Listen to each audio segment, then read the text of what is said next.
What's going on, everybody? Welcome back to another episode of Crossroads Fishing. Last week we showed you and walked you through our new house in Round Rock and showed you some of the renovations that we wanted to do. Before we can get any of these renovations done, we wanted to have someone come out and paint our house. The walls were hideous. They had these, pinkish, orangish, nasty color. These are the 4 samples that we had narrowed it down to. Before we could start painting, we had to get rid of these cabinets that were in the kitchen and have a little bit of sheetrock and ceiling work done. This was a very, very big job. It took a lot more than we thought.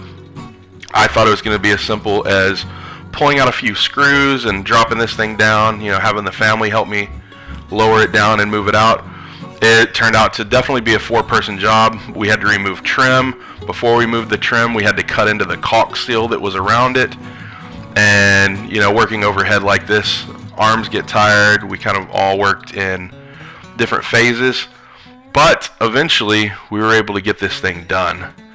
I want to say we removed probably 30 screws from the inside of the cabinet and had to pound a couple more out. There were a couple screws that had stripped heads, so right there you can see me with that little chisel going through.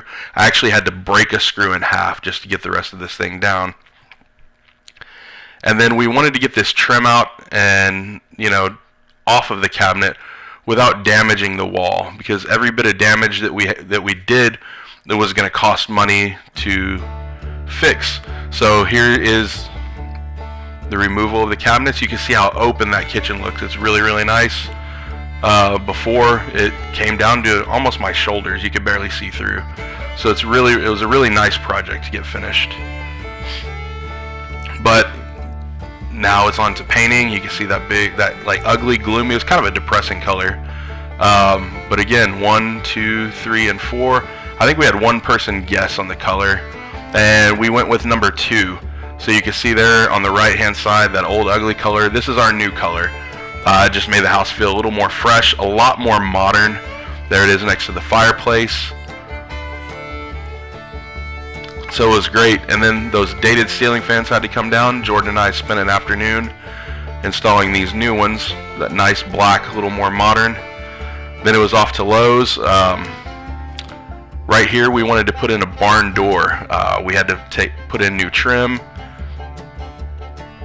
Here is the assembly of the barn doors.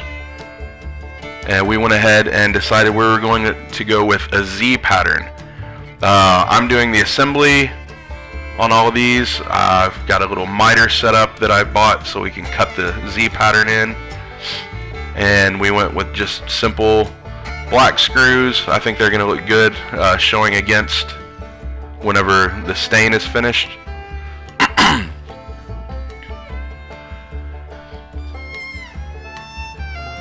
And that's the last screw. So this thing is held together. It's pretty sturdy. And Rosie loves doing sanding. She loves staining, painting, woodwork like that.